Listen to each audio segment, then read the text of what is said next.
Les plus de 290 000 Strasbourgeois et Strasbourgeoises auront dans quelques semaines un ou une maire nouvellement élue. Le premier tour des élections municipales, c'est dans 10 jours, le 15 mars.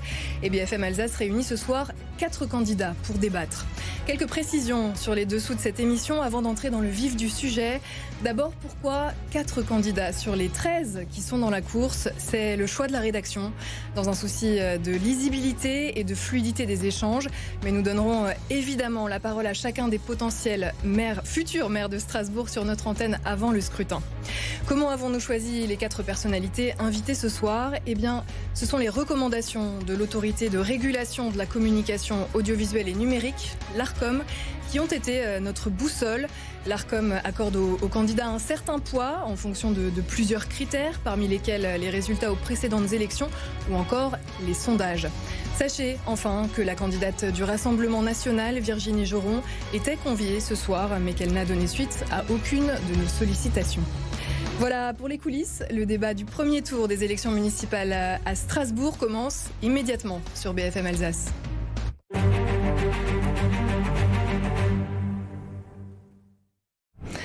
Et ces 4 candidats, les voici. Bonsoir Jeanne Barséguian. Bonsoir. Vous êtes la maire sortante Les Écologistes de Strasbourg. À vos côtés, Florian Cobrine, bonsoir. Bonsoir. Vous êtes le candidat de la France Insoumise dans ce scrutin. En face de vous, Catherine Trottmann, bonsoir. Bonsoir. Vous êtes la candidate socialiste.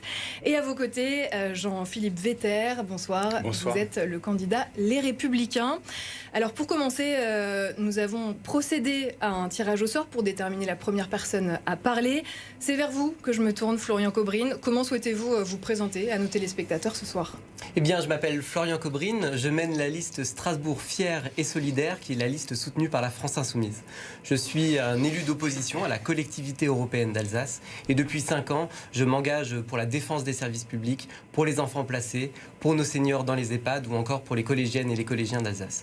Cette méthode, je souhaite la mettre en œuvre au conseil municipal pour traiter les problèmes à la racine et pour apporter des solutions avec un programme de rupture. Ce programme, il est basé sur des valeurs simples, l'antifascisme, la solidarité et le partage des richesses. Merci Florian Cobrine. Jeanne Barséguian. Oui, merci de votre invitation. Je suis très heureuse de me présenter pour un second mandat. Je conduis une liste de rassemblement des forces de gauche écologistes et citoyennes qui rassemble 11 forces politiques différentes avec une équipe à la fois expérimentée et renouvelée. Et donc notre programme pour Strasbourg juste et vivante a pour but de proposer une ville qui soit abordable pour toutes et tous, de continuer à renforcer les services publics de proximité et puis bien sûr dans le contexte du dérèglement climatique de continuer de préparer l'avenir en adaptant notre ville, en protégeant le vivant et en protégeant la santé de toutes et de tous. Jean-Philippe Vetter. Bonsoir, alors je m'appelle Jean-Philippe Vetter, je conduis une liste qui s'appelle Aimer Strasbourg et qui rassemble la droite, le centre, mais également la société civile. Elle est composée de 70% de membres de la société civile. Nos valeurs, en fait, ce sont celles de la majorité alsacienne, c'est-à-dire celle qui gère de nombreuses collectivités en Alsace, mais aussi de nombreuses villes. Et nous portons en fait des valeurs de sécuriser l'espace public, sécuriser également les parcours de vie, mais aussi libérer les énergies, car quand on veut partager les richesses, eh bien, il faut d'abord pouvoir les créer. Catherine Trottmann. Eh bien, je suis tête de liste pour la liste pour Strasbourg. Je représente la tradition de la social-démocratie dans ce scrutin. Et cette liste est très largement ouverte aux membres de la société civile. C'est une équipe nouvelle avec beaucoup de personnes représentant les quartiers, les professions. Une équipe déterminée et en même temps aussi très, très compétente. Et nous souhaitons réparer, redresser et réenchanter Strasbourg.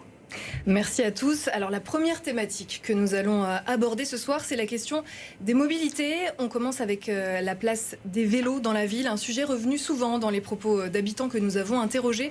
Je vous propose à tous les 4 d'écouter le point de vue de 2 Strasbourgeoises. Est-ce que nous pouvons revenir sur des travaux complètement inutiles qui ont déjà été faits?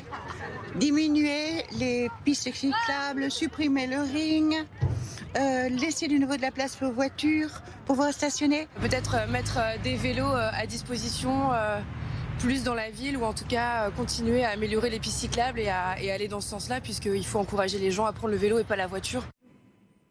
Alors voilà, on a entendu des Strasbourgeoises divisées. C'est aussi ça la réalité du prochain maire de Strasbourg, c'est d'être à la tête d'une ville où tout le monde n'est pas d'accord. Concrètement, comment on fait pour réconcilier les gens sur la question des vélos en particulier, Jean-Philippe Vetter? Alors, tout d'abord en mettant des règles simples qui permettent à chacun de vivre ensemble.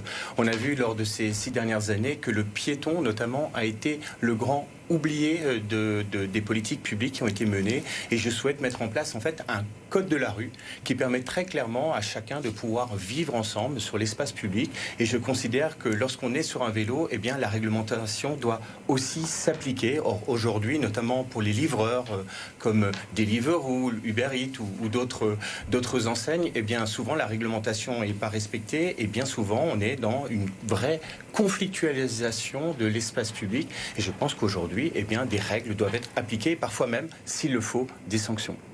Jeanne Barséguian, le piéton a été oublié pendant le mandat? Non, bien au contraire, puisque nous avons mis en place un plan piéton et que ce qui a guidé notre action, c'est de pouvoir accompagner les changements de la société, puisqu'on constate dans les enquêtes mobilité que le développement de la marche et du vélo ont fait un bond considérable, notamment depuis le Covid. Et donc, on a effectivement décidé de partager de manière plus équitable l'espace public. Généralement, la règle, c'est au contraire d'élargir les trottoirs pour permettre aux piétons d'évoluer en sécurité et de placer des pistes cyclables sécurisées sur la voirie, et donc d'assumer, de prendre effectivement sur la place dévolue aux voitures, ce qui n'empêche pas les voitures de continuer de circuler. C'est aussi un enjeu de qualité de l'air et bien sûr de climat.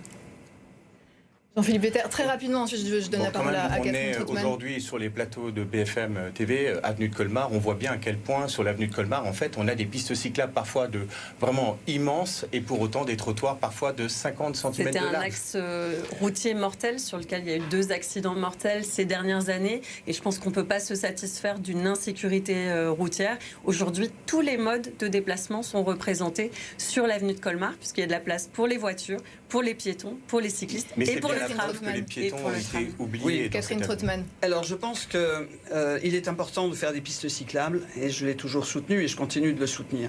Il est important de le faire avec la consultation des usagers, et en particulier aussi l'attention portée aux personnes handicapées. Je connais une personne qui n'a pas pu rentrer chez elle pendant la période de travaux sur la colmarienne parce qu'elle était malvoyante et qu'il n'y avait aucune indication ni aucune aide pour qu'elle puisse traverser. Je pense qu'il y a donc aujourd'hui un problème qui est celui des parties accidentogènes de ces pistes cyclables, des endroits comme très près d'ici qui sont trop étroits pour les piétons, des traversées successives de piétons par les piétons de la piste cyclable. Et je voudrais dire aussi que pour moi, il n'est pas possible de revenir, c'était la question de la Strasbourgeoise, sur les travaux, par contre, de corriger tous les espaces qui posent aujourd'hui problème et dont donc je fais des chantiers la liste. à engager si vous êtes élu demain maire de Strasbourg. Des chantiers à engager pour corriger. Et en même temps aussi, je précise, puisque j'ai la possibilité de le faire, que ce qui a été dit sur l'obligation de pied à terre sur un certain nombre de posts sur Facebook, c'est inexact. En fait, ce que je considère, c'est que là où il y a des zones piétonnes, ce qui est important pour les cyclistes, c'est qu'ils respectent la circulation des piétons, mettent pied à terre, par exemple rue de Serlitz, ou par exemple rue des Arcanes. Et j'envisage un code de l'usage de l'espace public. Particulièrement attentif, Florian Cobrine, sur cette question de la place du vélo en ville. Je crois que la question effectivement posée, c'est celle de la mobilité, du droit à la mobilité pour toutes et tous. La question des pistes cyclables, elle concerne finalement l'enjeu du partage de l'espace public. Il faut que l'espace public soit aménagé pour permettre un juste partage de celui-ci. À Strasbourg, il y a eu un choix historique qui était de mettre les vélos sur les trottoirs pour faciliter la pratique. C'était le cas il y a une trentaine d'années. Aujourd'hui, nous sommes dans une nouvelle étape. Cette nouvelle étape, elle doit donner à chaque usager une place dans l'espace public, les voitures, les vélos et les piétons.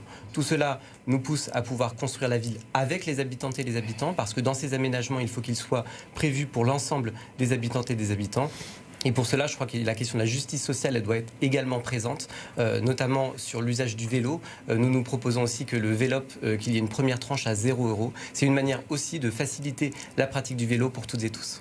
Mais alors justement, très concrètement, sur le partage de l'espace entre voitures et vélos, vous, votre curseur, on pousse encore un petit peu plus les vélos, on diminue les voitures, ou c'est l'inverse? Et ce sera la même question pour chacun d'entre vous. Mais notre responsabilité, elle est d'adapter la ville face au changement climatique. Donc plus Cette de vélos. responsabilité, elle est de réduire la place de la voiture. C'est un choix vers lequel nous devons aller pour pouvoir permettre d'adapter la ville. Mais cet horizon, il doit pouvoir se faire avec l'ensemble des habitantes et des habitants, avec des infrastructures qui sont adaptées aux besoins des habitantes et des habitants, et effectivement un partage juste de l'espace public. Jeanne Barséguian, on pousse encore un petit peu, on donne encore un petit peu plus de place au vélo? La trajectoire de Strasbourg depuis 30 ans, c'est moins de voitures et plus de place pour les piétons, les transports en commun et les cyclistes. Je pense qu'il faut aller dans le sens de l'histoire, mais il faut aussi que chacun respecte les règles, les cyclistes comme les automobilistes. Et je pense également, quand j'entends les uns et les autres qui, pendant le mandat écoulé, ont finalement plaidé toujours pour qu'on remette de la voiture dans la ville, que ça va à l'encontre de l'histoire. Et c'est le cas aussi bien pour Monsieur Vetter, d'ailleurs, que pour Madame Trottmann, qui pourtant, à l'époque, était plutôt pour développer ces modes de transport. Votre curseur à vous, on redonne un peu de place aux voitures? Eh bien écoutez, il y a une chose qui est une vraie erreur ou une vraie faillite politique de la majorité sortante. On était engagé, il fallait réduire de 40 000 véhicules jour la circulation sur la M35. Il n'y a pas eu de transformation qui le permette. Par contre, il y a eu report de la circulation sur la M35. Je pense également que, en ce qui concerne l'autre point problématique, c'est qu'il n'y a pas eu élaboration d'un plan de circulation qui permette à tous les usages d'être équilibrés, que ce soit le transport public, le vélo, les piétons et les automobiles. C'est ce que je veux faire dans une conférence qui rassemblera tous les habitants qui pourront se prononcer à la fin de cet échange sur l'avenir du réseau de transport public, sur le plan de circulation et sur le code d'usage de l'espace public. Jean-Philippe Vetter, premièrement, on va aller sur les points noirs qui rendent la circulation impossible, comme Crimery, comme le pont d'Anvers. On va retrouver une circulation beaucoup plus fluide. Et effectivement, on va faire en sorte qu'il y ait de la fluidité de la circulation automobile, parce qu'aujourd'hui, la ville doit être pour tous les Strasbourgeois. Et aujourd'hui, en mettant de côté celles et ceux qui doivent utiliser leur voiture, les familles nombreuses, les personnes âgées, eh bien Strasbourg aujourd'hui n'est pas accessible à tous les Strasbourgeois. Vous dites on va faire en sorte, ça veut dire de grands chantiers? Non, c'est-à-dire, je viens de dire qu'en fait, ponctuellement, sur les points noirs, comme le pont d'Anvers, qui bouge sans arrêt, Crimery-Méno, eh bien là, nous pourrons venir ponctuellement corriger les erreurs. Mais l'idée principale, c'est que Strasbourg puisse être pour tous les Strasbourgeois. Et il y a des Strasbourgeois qui ne peuvent pas se passer de la voiture. Eh bien, il faut de la fluidité dans la ville. Et justement, alors sur la question des voitures, la question du stationnement et notamment du prix du stationnement. Alors, vous n'avez pas tous les mêmes solutions. Je me tourne d'abord vers vous, Florian Cobrine.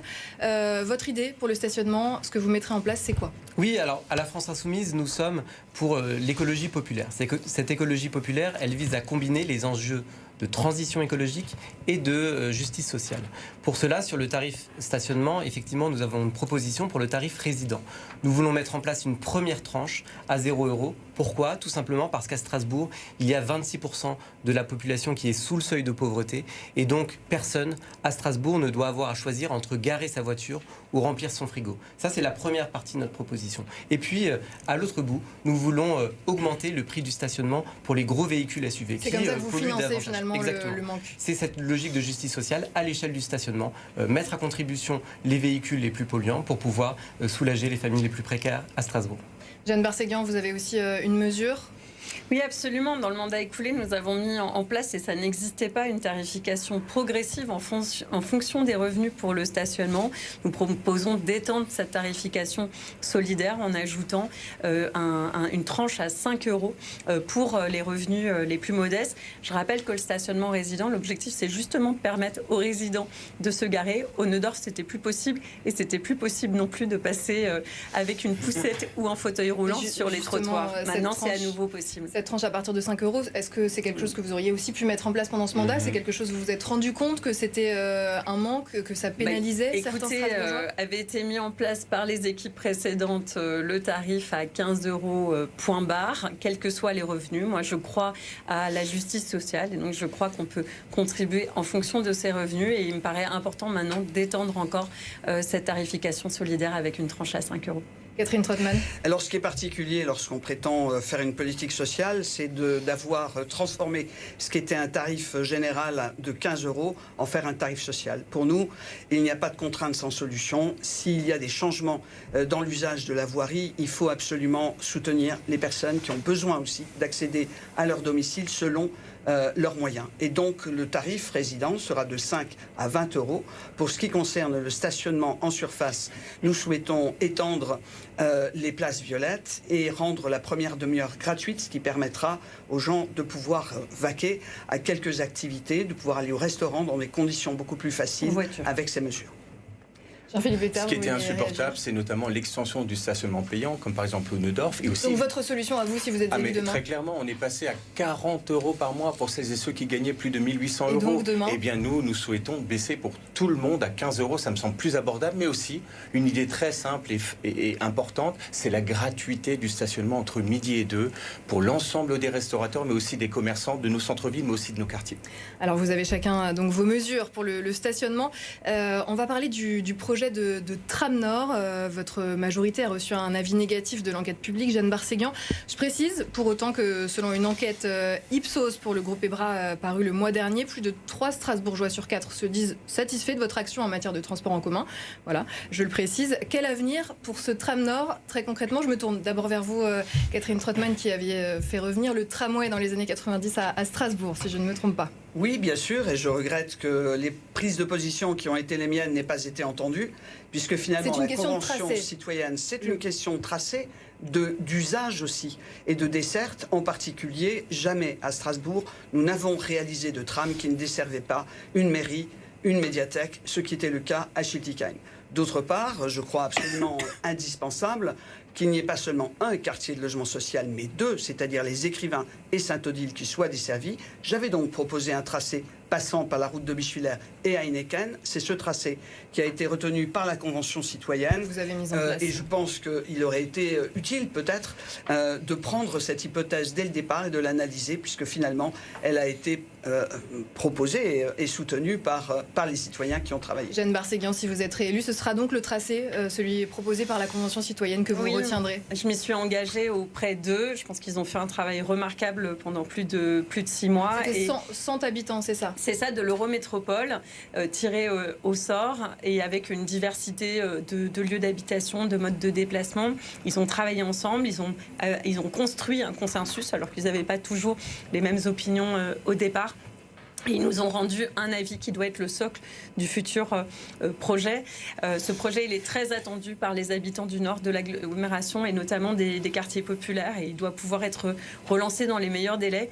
Moi, je regrette en tout cas que la Catherine Trottmann de 2025-2026 s'oppose finalement à la Catherine Trottmann des années 90, Absolument qui, pas. elle, était pour le tram. Je crois qu'effectivement... Ce n'est absolument pas une question d'être pour ou contre le tram, c'est pour le meilleur tram.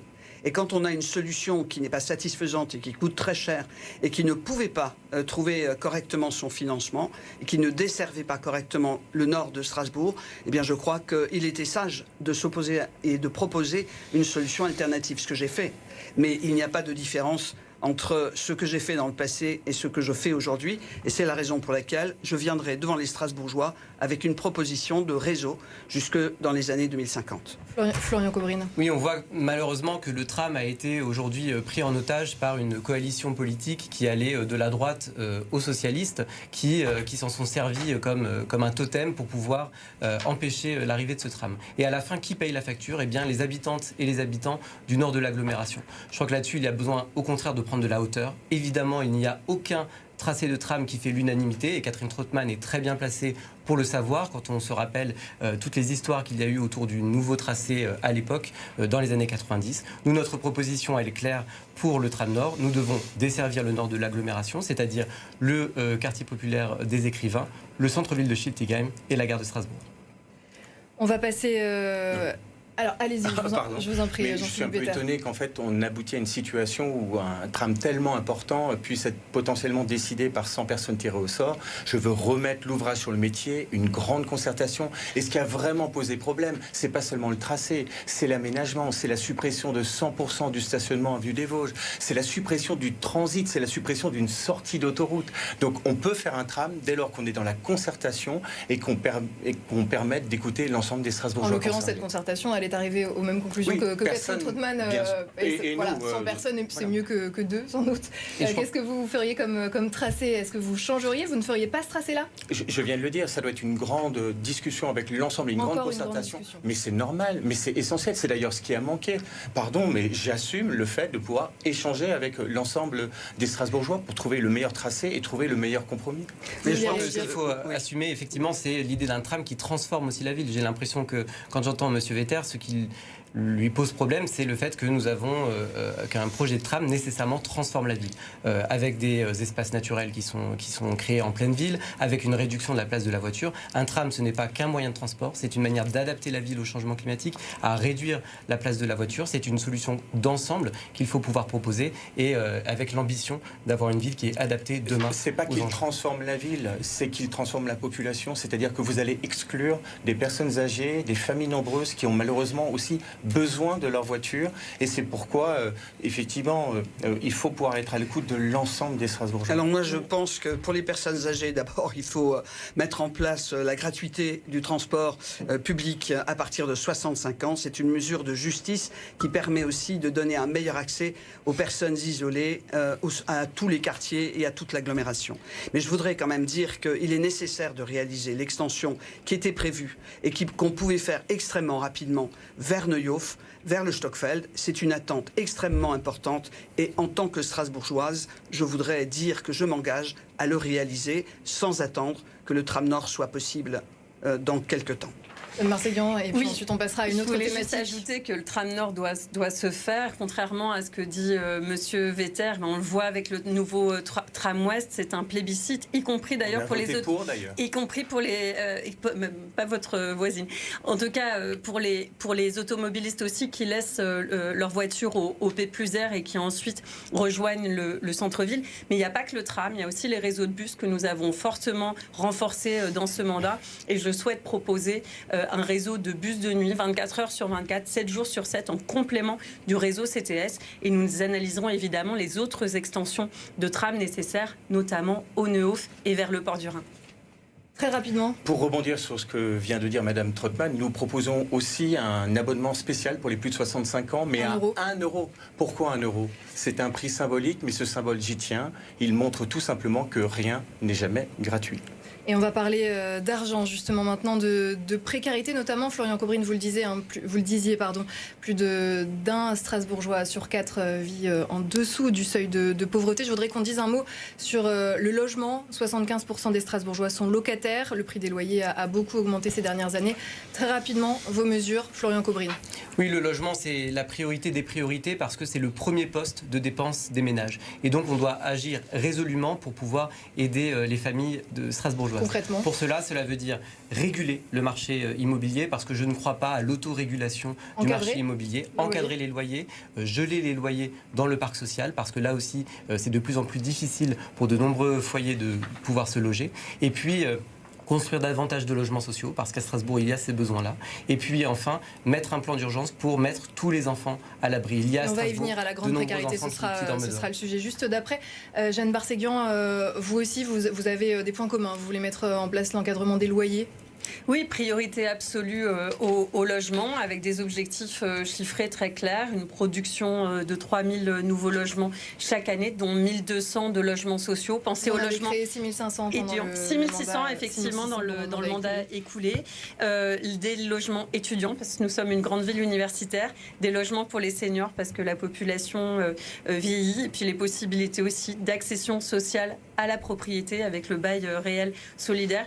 Et j'oublie pas la rénovation thermique des logements. On en a rénové 20 000 dans le mandat écoulé. On doit pouvoir accélérer pour aller jusqu'à 8 000 logements rénovés par an. Ça crée de l'activité économique, ça permet aux ménages de réduire leur charge et d'éviter de suffoquer dans des bouilloires thermiques. Catherine Trottmann, sur cette question du logement pour les Strasbourgeois. Alors, je regrette que lorsque j'ai fait la proposition en 2022 de l'encadrement des loyers à titre expérimental, nous n'ayons pas fait comme d'autres villes en le mettant en place. Ça a été un refus. Je constate qu'aujourd'hui, la maire sortante, si on pouvait parfaitement le négocier, parce qu'on avait un critère qui était extrêmement important, c'est l'augmentation rapide du coût du loyer et cette augmentation justifiée. Qui a encore augmenté après 2022 et qui ferait de Strasbourg certainement une ville éligible aujourd'hui. Mais la tendance était tout à fait présente, elle était constatable, mais par contre, nous n'avons pas rencontré d'accord sur cette question. Encadrement des loyers, donc si vous êtes élu. Encadrement des loyers, ça figure nécessairement, mais je souhaite aussi développer le bail réel solidaire pour permettre une accession sociale à la propriété. Je pense qu'il faut relancer la production de logements dans toutes les catégories, logement social, logement étudiant, logement pour les aînés, puisqu'il faut répondre. Et contrairement au rythme de construction de logements neufs, qui s'est traduit par un petit millier de logements depuis le début du mandat. Je pense qu'il faut effectivement rendre réels les 3000 logements du plan local de l'habitat que nous voudrons réviser et qui nous permettront de mettre du foncier et de prendre de nouvelles mesures. Vous êtes en désaccord sur les chiffres avec Jeanne Barséguian, mais je me tourne vers vous. Quelle solution pour le Alors, logement ? très clairement, déjà, je suis le seul à ne pas être en faveur de l'encadrement des loyers. Et pourquoi ? Eh bien, c'est une fausse bonne idée, en fait.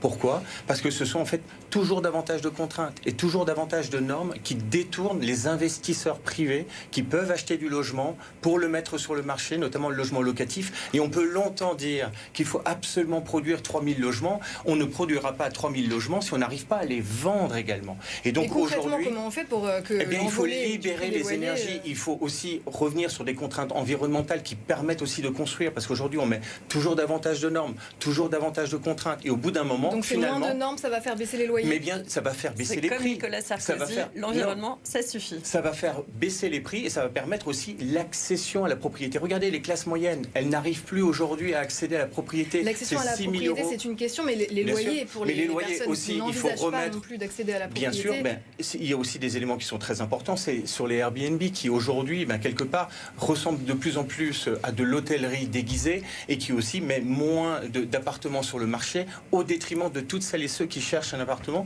Et donc, on va devoir aussi mettre des mesures de compensation pour faire en sorte de limiter drastiquement le nombre de Airbnb. Florian Cobrin, vous vouliez On voit que réagir ? M. Vetter est effectivement le candidat du laisser-faire, le candidat des propriétaires. Je crois qu'à Strasbourg, il y a 3/4 des habitantes et des habitants qui sont locataires. Nous avons besoin d'une action résolue de la part de la municipalité pour protéger les locataires à Strasbourg. Sans encadrement des loyers, eh bien, on continuera d'avoir des personnes qui sont de plus en plus exclues de quartiers entiers de la part de Strasbourg. Nous avons besoin d'une action forte pour pouvoir les protéger. Et moi, je souhaite mettre en place un médiateur du logement parce que je considère que des Strasbourgeoises et des Strasbourgeois attendent beaucoup trop longtemps la possibilité d'accéder à un loyer et que le parcours locatif des habitants n'est pas suffisamment actif et respecté. On va parler maintenant de la grande précarité. On va écouter deux habitants. Pourriez-vous aider aux sans-abri et surtout aux personnes qui peut-être sont dans la détresse et ils habitent dans la rue ? Qu'est-ce qui serait possible de faire au niveau ouverture de places supplémentaires ? Quelles solutions vous pouvez apporter l'un ou l'autre sur ce sujet-là, quoi ? Il me paraît quand même très important, quoi. C'est récurrent à Strasbourg. Sujet important pour les Strasbourgeoises qu'on a pu rencontrer aujourd'hui. Florian Cobrin, peut-être pour commencer, qu'est-ce que vous faites ? Je précise que pendant le mandat écoulé, Jeanne Barséguian, vous avez créé 500 places d'hébergement d'urgence. Je précise aussi que l'hébergement d'urgence, c'est une compétence qui est celle de l'État. Absolument. Vous avez d'ailleurs été opposé avec d'autres maires de grandes villes françaises. Qui a attaqué en justice à l'État, tout à fait. mais très concrètement, vous... Florian Cobrin, maire de Strasbourg demain, qu'est-ce que vous faites avec les moyens que vous avez ? C'est ça la question. Effectivement, je crois qu'on ne peut pas se résoudre à laisser des enfants dormir dehors à Strasbourg. Nous avons, depuis de nombreuses années, nous sommes aux côtés des collectifs qui sont mobilisés sur ce sujet-là. Et je crois qu'on doit mobiliser l'ensemble des moyens à notre disposition. L'État est défaillant, c'est une réalité, mais nous devons pouvoir... En attendant, proposer des solutions. Avec la France Insoumise, nous proposons de nouvelles places d'hébergement d'urgence, 300 dans le mandat qui s'ouvre. Que vous créez comment ? Où il faut les construire en lien avec les associations pour leur gestion quotidienne. Nous voulons aussi faire un inventaire de l'ensemble du parc municipal parce que le parc municipal, il y a de nombreux logements vacants. Nous voulons rendre cet inventaire public pour mettre la pression aussi sur l'ensemble des élus. Nous aurons une élue déléguée à la question des enfants à la rue. Ce sera une manière d'avoir un vrai portage politique. Et puis enfin, je crois qu'il y a aussi un sujet dont il faut parler, c'est le logement vacant à Strasbourg. Il y a des milliers de logements vacants à Strasbourg. Eh bien, nous devons pouvoir travailler avec les propriétaires, avec une brigade dédiée d'agents de la ville de Strasbourg pour pouvoir remettre ces logements sur le marché et pouvoir donner un toit à toutes et tous à Strasbourg. Jeanne Barséguian, qu'est-ce que vous ferez de plus que vous n'avez pas pu faire pendant le mandat écoulé ? Oui, même si, vous l'avez dit, cela relève de la compétence de l'État et qu'il est clairement en carence, pas seulement à Strasbourg, mais dans toutes les grandes villes françaises. Il faut que la municipalité continue de contribuer parce que c'est une question de dignité humaine, c'est une question d'humanité. Et au-delà des places que nous avons créées, que vous avez citées, 500 places supplémentaires, nous gérons aussi des centres d'hébergement. Un d'entre eux, le centre Fritz Skinner, doit pouvoir être rénové dans le prochain mandat et agrandi. C'est celui qui est situé à la Cruteno. Et nous continuerons évidemment de mobiliser le patrimoine de la collectivité pour faire du logement intercalaire. On l'a fait pour pouvoir mettre à l'abri des familles dont les enfants sont scolarisés dans nos écoles. Et donc, nous continuerons de le faire, mais je continuerai aussi à mener bataille dans le plaidoyer au niveau national avec toutes les villes accueillantes, parce que je crois que c'est aussi ça, l'histoire de Strasbourg. C'est une ville hospitalière, accueillante et qui plaide pour la dignité et l'humanité. Vous parliez des enfants scolarisés. On rappelle que certaines écoles, certains parents d'élèves se sont mobilisés, ont permis à des familles de dormir dans leurs locaux. On en est là. Jean-Philippe Vetter, c'est quoi votre solution, vous, demain Alors, c'est un sujet très difficile, mais c'est aussi un discours de vérité, de responsabilité. La maire de Strasbourg, lorsqu'elle est arrivée aux responsabilités, elle nous a dit que Strasbourg devait être une ville d'accueil inconditionnel. Et en fait, je pense qu'il faut des conditions parce qu'on ne pourra pas accueillir tout le monde. Et d'ailleurs, la preuve, c'est que nous avons commencé à créer 100 places d'hébergement d'urgence. Aujourd'hui, nous sommes à 500 places d'hébergement d'urgence et il y a toujours plus de personnes à la rue. Et à vrai dire, si on en créait 1000 comme Monsieur Cobrine, si on faisait comme Monsieur Cobrine ou Madame Barséguian le disait, 1000 personnes, je peux vous dire qu'il y aurait 2000 demandes. En fait, c'est quoi la solution ? On passe à côté des gens qui dorment dans la rue et... En fait, la réalité, c'est que nous devons effectivement, avec dignité, pouvoir mettre les gens à l'abri, mais nous devons aussi voir les situations administratives des uns et des autres, car il y a celles et ceux où aujourd'hui la préfecture, elle a le devoir de les héberger parce qu'ils sont en situation régulière, mais si par exemple on est dans une situation où on met des gens à l'abri et ils sont en situation irrégulière et font l'objet d'une obligation de quitter le territoire, je pense que la responsabilité aussi du maire, même si c'est difficile à dire, c'est d'appliquer le droit de l'Assemblée nationale, le droit républicain, afin aussi que non seulement il y ait une vraie humanité, un humanisme, mais aussi des règles républicaines qui s'appliquent, même si je sais que c'est difficile. Rapidement, Madame Gard. Non, je voulais juste dire, je partage évidemment pas cela, mais je voulais juste dire à Monsieur Vetter que dans les campements qui émergent régulièrement, il y a aussi des personnes réfugiées. Il y a aussi des personnes demandeuses d'asile et qu'elles ne sont pas mises à l'abri pour autant, puisque l'État a supprimé 1000 places d'hébergement. Ils ouvrent même plus de places pendant le plan grand froid, ce qui est vraiment une honte, je le dis, quand il a fait moins 13 degrés à Strasbourg. Et je voulais quand même ajouter qu'effectivement, c'est la cohérence de Monsieur Vetter.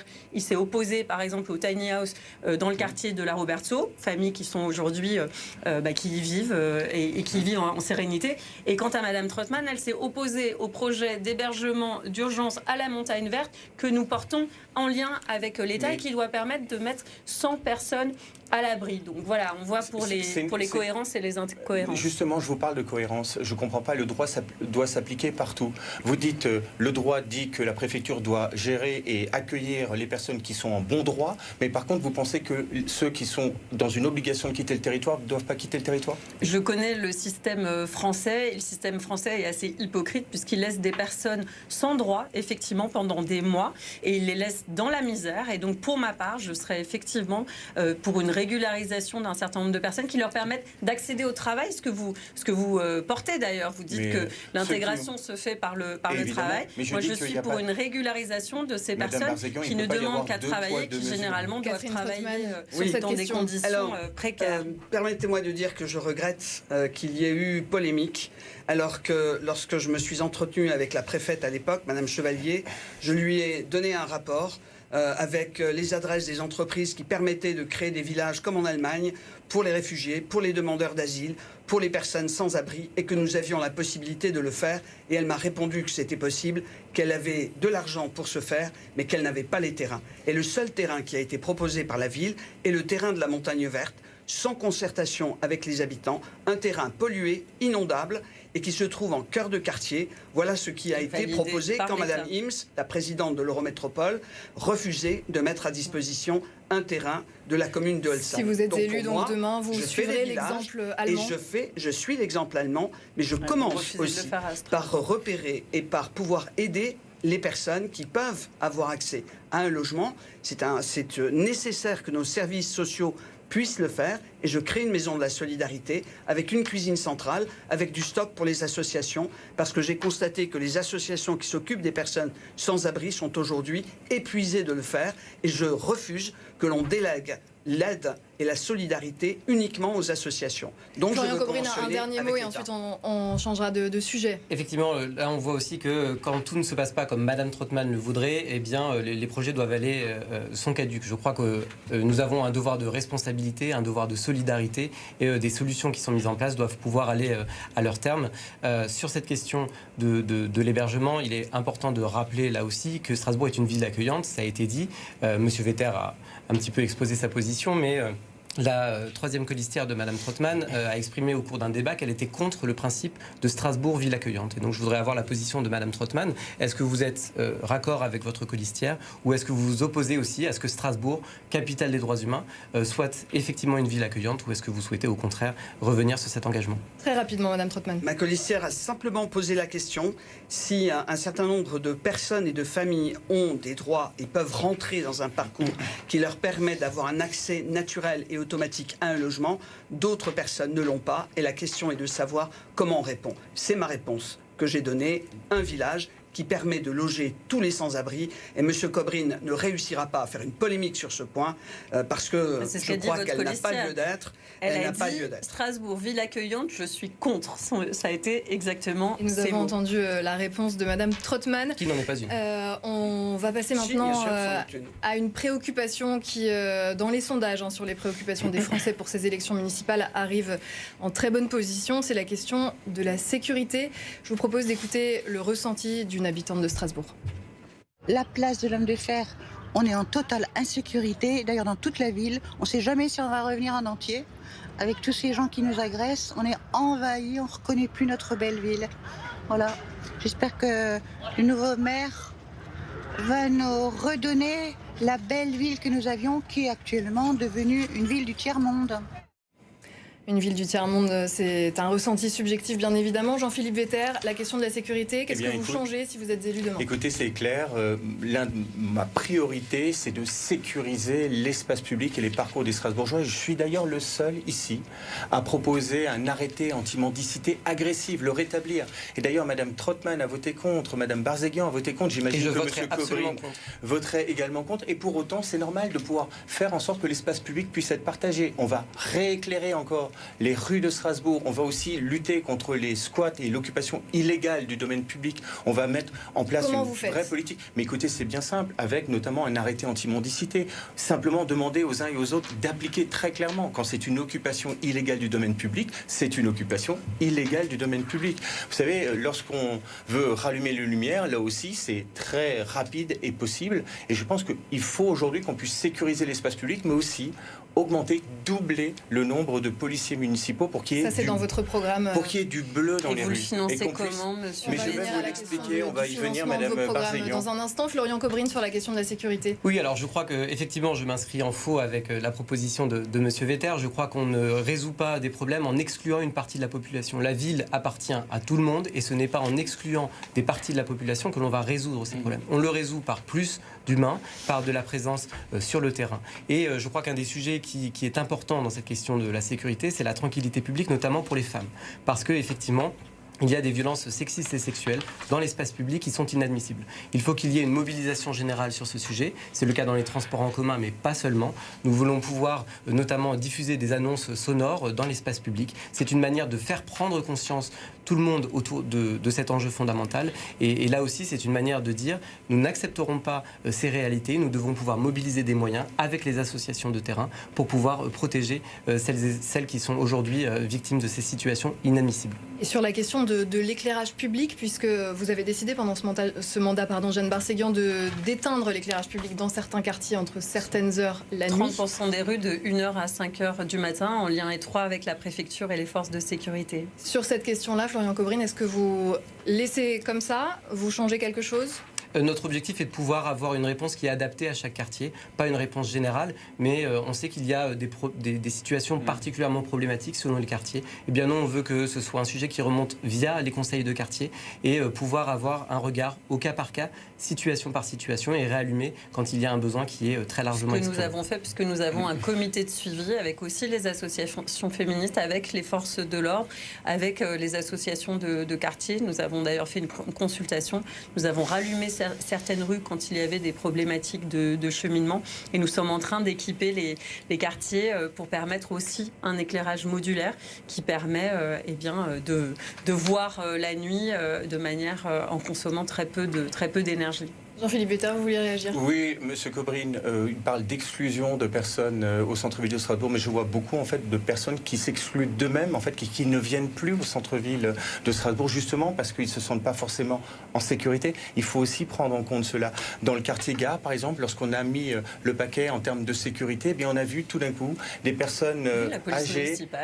Mais c'est juste, mais vous savez, moi je suis pour la police municipale et j'ai observé que lorsqu'on a mis le paquet, eh bien, des personnes qui n'avaient plus l'habitude de fréquenter certains parcs se sont remis à les fréquenter. Et effectivement, je souhaite une ville pour tous. Et une ville pour tous, c'est une ville avec des règles communes dans laquelle chacun se sent bien. Madame Trottmann. Oui, moi je voudrais dire le constat que j'ai entendu à la fois de la police municipale et de la police nationale. Quand la police nationale dit qu'elle est en difficulté dans certains cas parce que la police municipale n'est pas assez présente sur le terrain, ça rejoint l'avis des habitants. Donc je pense qu'il faut augmenter les effectifs de la police municipale. Il faut aussi créer une brigade des transports sur l'agglomération pour que les personnes qui sont dans le transport public et à la sortie des trams ou des bus soient en sécurité. Et puis je pense aussi qu'il faut permettre à l'éclairage d'éclairer.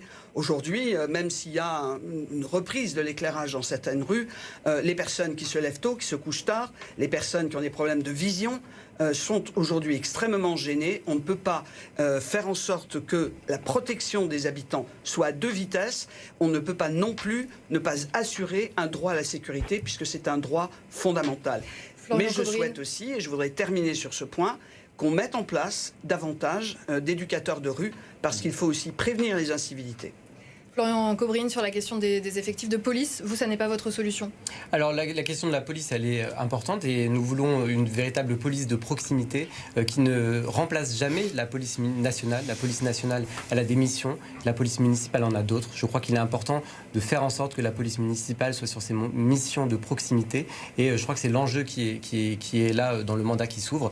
Mais nous devons avoir une réponse à 360 degrés en travaillant aussi avec les autres acteurs de l'espace public, avec les associations, avec la prévention spécialisée. Ce sont l'ensemble de ces moyens que l'on doit pouvoir mobiliser pour garantir une vie plus sereine dans notre ville. Jeanne Barséguian, très rapidement. Oui, dans le mandat écoulé, j'ai accordé une attention particulière à notre police municipale parce que leurs conditions de travail, leur rémunération n'étaient pas à la hauteur d'une grande ville comme Strasbourg. Ça nous a permis de renforcer les effectifs et de pourvoir les postes vacants. Nous avons aussi mis en place, en complément des médiateurs tranquillité publique, des éducateurs de rue à la métropole et aussi des concierges, notamment dans les quartiers d'habitat social. Ce sont des mesures que je souhaite renforcer pour le prochain mandat, mais je peux d'ores et déjà dire que doubler les effectifs de police municipale n'est pas un objectif réaliste, ni financièrement, ni matériellement, même si je suis d'accord qu'il faut augmenter les effectifs, ma prochaine question. Doubler les effectifs. Comment vous financez le doublement des effectifs ? C'est clair, en fait, c'est la méthode de Toulouse, c'est-à-dire en 2014, Jean-Luc Moudinque a financé en fait l'augmentation du nombre de policiers municipaux en trouvant les moyens de pouvoir réduire l'administration en créant davantage d'efficacité. Quel service public ? Mais oui, mais en fait, il a fait ce choix-là très clair. Quel service public voulez-vous supprimer, mais monsieur Vetter ? Vous voyez bien qu'aujourd'hui... L'éducation ? Non, mais le social ? Vous voyez bien qu'aujourd'hui, au sein de... Les espaces verts ? Est-ce qu'on peut parler, madame Non, mais je vous interroge. Bon. On voit bien qu'au niveau de l'Eurométropole, nous avons de nombreuses personnes qui sont aujourd'hui dans les bureaux. Je suis persuadé qu'on peut trouver vraiment une manière de pouvoir travailler mieux ensemble. Est-ce que vous avez des pistes? Mais évidemment, dans quel regardez, service, par exemple mais vous voyez bien comment, en fait, depuis l'arrivée, non pas seulement de la micro-informatique, mais d'Internet et maintenant de l'intelligence artificielle, vous ne pensez pas qu'on devrait arriver à une situation où on arrive à avoir moins de personnes dans les bureaux, davantage de personnes sur le... Et je suis le seul aujourd'hui à avoir cet objectif de réduction des dépenses de personnel et de fonctionnement. On arrive ça me semble dans absolument ce sujet essentiel. Les autres villes l'ont fait. On doit le faire aussi aujourd'hui à Strasbourg. Catherine Trottmann et ensuite Florian Cobrin. Alors moi, j'ai quelques idées sur la façon de trouver des postes pour les policiers municipaux. Il suffit de garantir que les services ne soient plus contrôlés pour leur bonne application d'un projet politique comme c'est le cas aujourd'hui. On retrouve déjà quelques postes. Et deuxièmement, je dis aussi que la lutte contre le protoxyde d'azote est un enjeu. On n'en a pas parlé.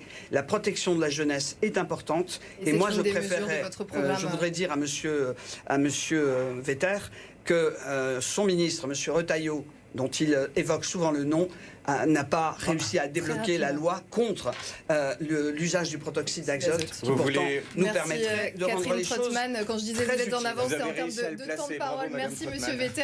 Florian Cobrin, comment vous financez votre programme? Il est touffu, 96 pages, il me semble, votre programme pour ces élections. Comment vous faites pour financer tout ça? Eh bien, effectivement, nous nous présentons dans cette élection avec un programme de 400 mesures, et c'est ce qui a fondé notre candidature. Pour pouvoir le financer, plusieurs choses. D'abord, lutter contre le budget injuste du gouvernement qui fait les poches des collectivités, contrairement aux Républicains, aux centristes ou au Parti socialiste qui a laissé passer ce budget. Eh bien, nous nous battons pour que les collectivités aient les moyens d'agir. Ensuite, deuxième volet, l'emprunt. Là aussi, les mêmes personnes que j'ai citées ont passé le mandat à critiquer le recours à l'emprunt. Mais l'emprunt, c'est un outil. C'est un outil qui permet d'aménager la ville, qui permet de pouvoir financer des travaux indispensables pour préparer la ville de demain. Et puis enfin, dégager des nouvelles recettes. Effectivement, face à ce contexte extrêmement difficile et au besoin d'apporter des réponses sur des enjeux concrets pour les habitantes et les habitants, nous voulons dégager de nouvelles recettes, notamment avec les autocars de touristes, avec les croisiéristes. Je crois que ce sont des leviers que l'on doit pouvoir taxer voilà, ces usages-là, parce que nous avons besoin de ces nouvelles recettes. Ou alors nous acceptons d'être dans une situation d'impuissance politique et de ne pas pouvoir répondre aux besoins de la population. Nous nous assumons de prendre nos responsabilités et d'être dans cette logique de redistribution des richesses, parce que nous avons à Strasbourg un enjeu important de protection des 26% qui sont sous le seuil de pauvreté.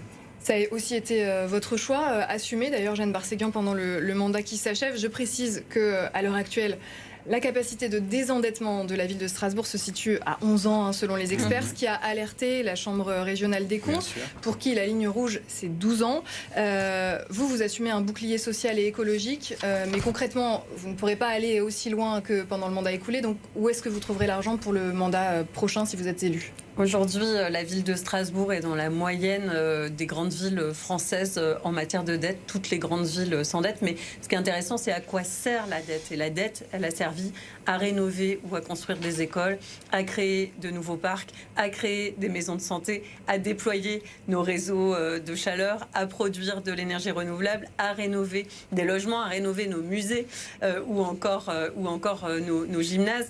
Donc je pense que c'est important aussi de dire que pour les Strasbourgeoises et les Strasbourgeois, c'est l'amélioration de leur cadre de vie, des services publics, des équipements publics, et c'est aussi la préparation de leur avenir. Pour le prochain mandat, ce sera un mandat de consolidation avec un rythme d'investissement qui restera soutenu, mais de manière plus modérée. En début de mandat, je prioriserai le plan pluriannuel d'investissement qui nous permettra d'avoir une lisibilité et qui nous permettra de continuer à investir pour les prochaines années. La taxe foncière, Jean-Philippe Vetter, vous pourriez l'augmenter ? Puisque c'est aussi des derniers leviers pour les communes. Est-ce que ça fait partie, augmenter l'impôt, augmenter les taxes ? Effectivement, les recettes. Évidemment, nous, notre ligne, elle est très claire. 0 augmentation des impôts pendant tout le mandat. Et en fait, les économies, on le fait sur le budget de fonctionnement. Vous avez vu la réaction de Mme Barséguian, elle est claire. C'est-à-dire que quand on touche à ça, on sent qu'on touche à un tabou. Vous avez dit que vous alliez doubler la police municipale, Monsieur Vetter. C'est pas baisser les charges de fonctionnement de dire ça. Je vais réduire. Les augmenter substantiellement, donc ça ne tient pas. Écoutez, il suffit d'écouter. Mais je vous écoute. Merci. Allez-y. Il suffit de baisser de 450 le nombre de postes pendant l'ensemble du mandat, qui sera un mandat a priori de 7 ans. C'est donc une réduction de 65 postes par an sur 7000 agents. Je pense quand même qu'aujourd'hui... Mais comment vous les choisissez, ces agents, ces postes? Je ne peux pas vous dire madame ou machin. C'est des... Si. Non, vous le savez très bien que ce n'est pas responsable de dire ça. Mais tout ce que je peux vous dire, c'est que ça a été fait par d'autres administrations, ça a été fait même à Strasbourg, et que, évidemment, tous les départs en retraite ne doivent pas forcément être remplacés, mais plutôt portés sur de la mobilité interne, pour faire confiance aussi aux compétences internes. Et je suis persuadé que les agents de la ville, aujourd'hui, sont prêts, justement, à trouver de l'efficacité pour qu'on puisse investir davantage dans leurs conditions de travail, dans le matériel. Je suis le seul, aujourd'hui, à dire qu'il faut baisser les dépenses de fonctionnement. C'est un tabou, c'est entendu. Mais le je vais m'y message est entendu. Allez-y, Florian Cobry. Oui, effectivement, là, je pense que les choses sont assez claires. On a Monsieur Vetter qui est le candidat de l'austérité. Et moi, je suis élu à la collectivité européenne d'Alsace et je peux voir les recettes qui sont appliquées quand la famille politique de M. Vetter, et il est membre d'ailleurs de la majorité à la collectivité européenne d'Alsace, sont aux manettes. Il y a effectivement un refus d'emprunter. Pendant 3 ans, tous les investissements ont été faits en comprimant le service public. Quel est le bilan ? Des enfants, 400 enfants en attente de placement, des EHPAD qui sont dérégulés, et bien tous ces enjeux, je crois qu'ils inversent la logique. La logique, c'est pas d'avoir une gestion comptable, c'est d'avoir une réponse aux besoins de la population, et ce n'est pas l'austérité qui permettra. Merci Florian Cobry. Une question un petit peu plus politicienne avant de vous laisser une carte blanche. Est-ce que je peux répondre? Alors allez-y en 2 phrases sur le financement de votre programme, Madame Trottmann. Alors d'abord sur la situation financière, je souhaite lancer un audit pour savoir exactement dans quelle situation il sera rendu public et transparent. Je souhaite chasser les dépenses inutiles. Il y en a eu beaucoup dans les aménagements éphémères. Et je souhaite aussi relancer l'économie pour qu'on puisse créer des richesses et avoir la capacité de la répartir. Mais je condamne fermement ce qui a été le dérapage de la majorité sortante dans l'augmentation par 2 Merci Madame Trottmann. Avant de passer à votre carte blanche, les derniers mots que vous souhaitez adresser à nos téléspectateurs, une question un tout petit peu plus politicienne, une question d'alliance politique, peut-être au soir du premier tour. On l'a senti ce soir sur ce plateau, il y a des convergences entre vos 2 candidatures, Florian Cobry et Jeanne Barséguian. Quelques convergences également entre vos candidatures, Jean-Philippe Vetter et Catherine Trottmann. Vous avez travaillé dans l'opposition pendant le mandat qui s'achève. Est-ce que, si je vous pose la question ce soir, est-ce que vous vous allierez demain l'un et l'autre dans l'entre-deux tours? Quelle est votre réponse, Florian Cobry? Très rapidement, c'est oui ou c'est non? Oui, la question, c'est depuis le début de cette campagne, nous sommes très clairs. Nous ne laisserons pas les clés de cette ville à la droite, qui sont face à moi aujourd'hui. Jeanne Barséguian. Moi, je suis concentrée sur le premier tour. Ça sert à voir quelles sont les convergences, il y en a, mais aussi les divergences. Je veux juste dire que les propos de M. Mélenchon ces derniers jours ne sont pas forcément de nature à favoriser le rapprochement à gauche. Le message est passé. En face, Jean-Philippe Vetter, une alliance avec Mme Trottmann, oui, non? Alors, quelle Mme Trottmann? C'est-à-dire celle qui est juste à côté de vous ce soir. Mais c'est la même qui était alliée avec LFI, avec les écologistes lors des législatives. Bah, disons, elle a trahi le programme du NFP, donc vous pouvez être tranquille. Donc c'est non. Mme Trottmann, une alliance avec M. Vetter. Moi, je fais une alliance avec les Strasbourgeois, d'abord, et je souhaite obtenir leur confiance pour le premier tour, pour pouvoir, après, avoir l'élan de passer au second, et nous verrons bien le soir du premier tour. Merci Catherine possible à droite. Trottmann. Ce dernier tour de parole, elle peut revenir à gauche une carte blanche. Nous avons aussi procédé à un tirage au sort pour savoir qui allait s'exprimer en premier. C'est vous, Catherine Trottmann, vous avez 40 secondes. Bien, mais je pense que les 15 et 22 mars, nous allons, chères Strasbourgeoises et chers Strasbourgeois, avoir les élections municipales. Je souhaite mettre en œuvre un programme avec une équipe motivée et compétente. Vous m'avez dit, lorsque je vous ai rencontré, que vous souhaitiez que la ville soit réparée, redressée, relancée aussi. C'est ce que je souhaite faire en la remettant en mouvement, à la fois par une stratégie économique très importante, l'innovation, mais aussi par la culture et par le sport. Je souhaite vous donner rendez-vous le 15 mars. Merci Catherine Trottmann. Jean-Philippe Vetter, à votre tour. Eh bien, on le voit lors de ce débat, je suis quelqu'un de très très clair. J'ose m'attaquer à des tabous, j'ose prendre des positions difficiles à tenir sur les questions de la sécurité, mais parce que je sens que les Strasbourgeois ont besoin d'un grand changement, un vrai changement. Et entre la continuité incarnée par la gauche écologiste et le retour en arrière incarné par la gauche socialiste, eh bien, je pense qu'aujourd'hui, la grande alliance de la droite, du centre et de la société civile peut incarner ce vrai changement dont les Strasbourgeois ont besoin. Merci Jean-Philippe Vetter. Florian Cobbrine. Oui. Les 15 et 22 mars prochains, vous allez élire les élus du prochain conseil municipal. À Strasbourg, le risque est celui du retour de l'extrême droite au conseil municipal. Face à ça, avec la France Insoumise, nous défendons un programme clair, antifasciste, de rupture et qui fait de la redistribution des richesses une priorité. Les élections municipales, contrairement aux élections présidentielles, permettent à toutes les listes qui font plus de 10% d'accéder au second tour. Le 15 mars, vous pouvez donc voter avec conviction pour le programme qui défend le plus vos intérêts. Alors si vous souhaitez remettre les classes populaires au cœur de la vie démocratique strasbourgeoise, lutter contre toutes les discriminations, redonner du pouvoir au peuple et garantir des conditions de vie dignes à toutes et tous, les 15 et 22 mars, votez pour la France Insoumise. Merci Florian Cobbrine. Jeanne Barséguian.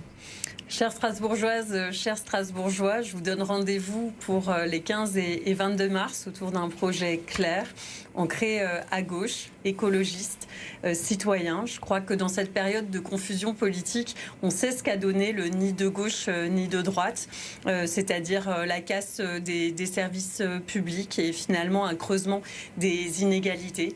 Moi, je m'inscris dans la clarté de mon projet avec une équipe expérimentée et renouvelée et je vous donne donc rendez-vous pour voter pour une ville plus juste et plus vivante dont nous serons fiers aujourd'hui et dont nos enfants seront fiers demain.